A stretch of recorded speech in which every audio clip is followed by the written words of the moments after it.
So because you have limited time to practice, make all your practices really conscious. Okay. I just do that naturally because I've habituated that.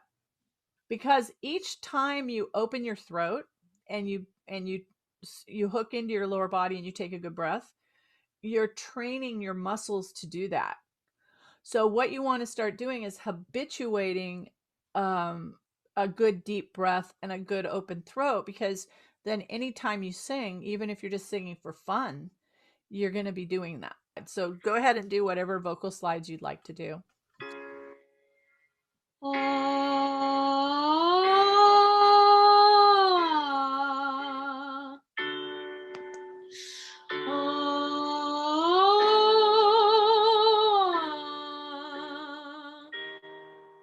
So that was great. And then in your middle register, I felt like you were keeping your throat open.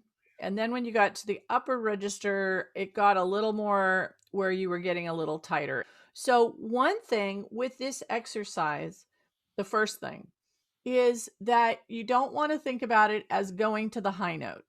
So you don't want to think about it as like, it's a fifth. So you don't want to be thinking of like you're going up to that high note. You want to think of it as going like over a roller coaster, like that. And also is you're not really connecting it, like you're not Yeah. really sliding. You're kind of still thinking of going to that note. And it might be that you're also thinking that you have to be on pitch a little bit. There's a little bit of that in you because you're a perfectionist. So you've got to think it doesn't matter if I'm really on pitch on that high note. Okay. Okay. I mean, you'll probably be on pitch because you have good pitch sense, but you don't want to be thinking about that, even subconsciously. And that's why I think you're resisting the slide, because the slide is messy, right? It feels messy, right?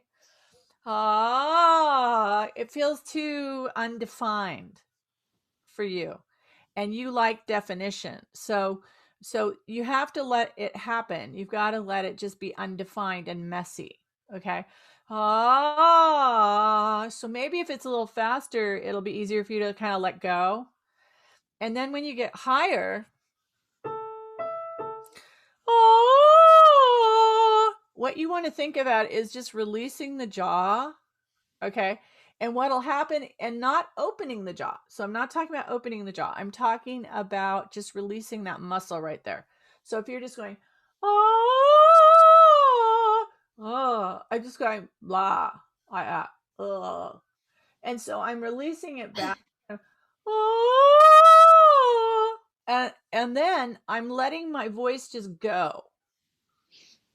Like I'm not trying to control it. It's almost as if I'm throwing it. It's like like that exercise. And I'm just gonna let it go out into the room. So, and it can be messy and off pitch. I don't care, because I'm just trying to stretch these muscles.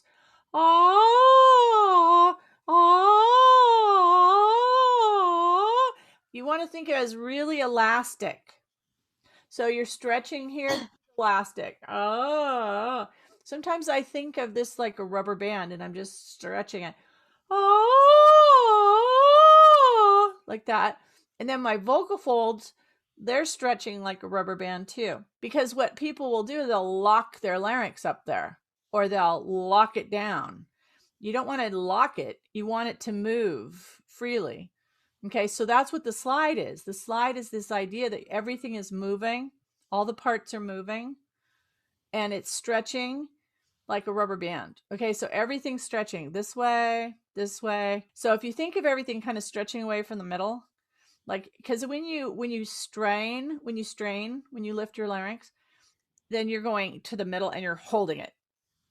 When you open up and you're going away from the middle, then the tone spins in that middle part and it's free. Does that make sense? Yeah.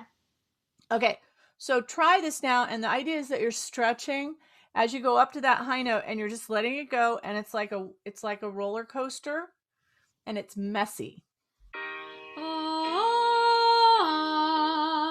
Okay, now stop. Okay, so you're going ah, and I can hear a little glottalization. I can hear ah, You can hear that, right? I want to hear ah.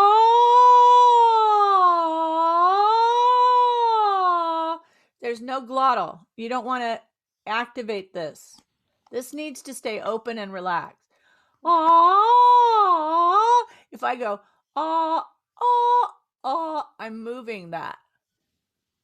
Okay. I want to keep that open the whole time. When you glottalize, what you're doing is you're closing the vocal folds. Okay. I want them to just keep vibrating. Ah. Does that make sense? Yeah. Okay, it's hard to do it. Like you can cognitively understand it, but you've got to train your muscles to do it.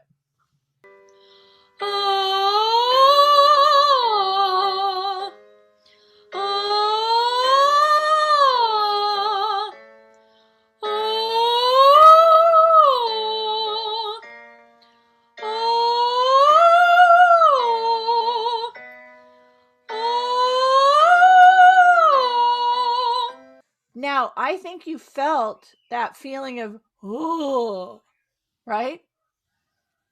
And how you have to sustain that kind of openness as you're singing. Yeah. Now, there were a few high notes that I think you felt that too. When you get up to the upper register, you're going to have to, at first, just let it do what it does. Okay. It might sound bad. It might sound ugly because your mechanism is trying to figure out how to do it. And you're going to be fighting against some habitual muscular use. So it'll fight you, right? So you have to just keep doing it and just let it be what it is. Like don't judge it. Like don't judge what it sounds like up there. Okay? And then eventually what'll happen is the muscles are going to align and you'll start to be able to then let's talk about tone quality. Okay? So it's letting go of control. What you're doing is you're trying not to control the center. Okay? You're trying to stay away from the center.